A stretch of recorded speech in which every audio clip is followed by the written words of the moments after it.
Suppose we have 6 routers along a path.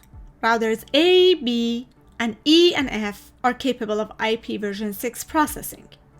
However, nodes C and D are not capable of IPv6 processing.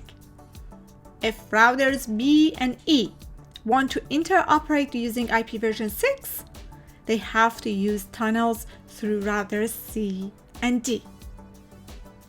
To perform this, node B, on receipt of an IPv6 datagram that is to be sent to node F, makes an IPv4 datagram that has the original IPv6 datagram as a payload and sets itself as the source, and node E, which is the next IPv6 capable router along the path after the IPv4 only routers, the destination of the IPv4 datagram, and forwards this new IPv4 datagram to router C, which is along the path to E.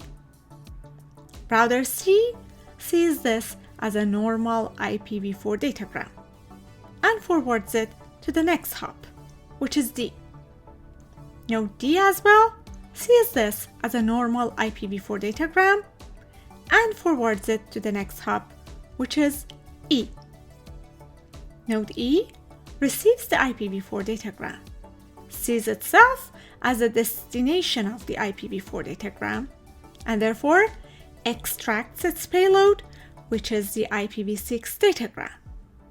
Therefore, it can continue forwarding on IPv6 from that point on. Note that source and destination addresses of the IPv4 datagrams are the routers originating and terminating the IPv4 tunneling, therefore defining the tunnel boundaries. IPv6 adoption has been extremely slow. Although the development efforts started in the 1990s, we still have very low adoption in the internet. Google tracks the adoption of IPv6 among its clients. The numbers available online show at around 8% in 2016 and around 32% in 2020.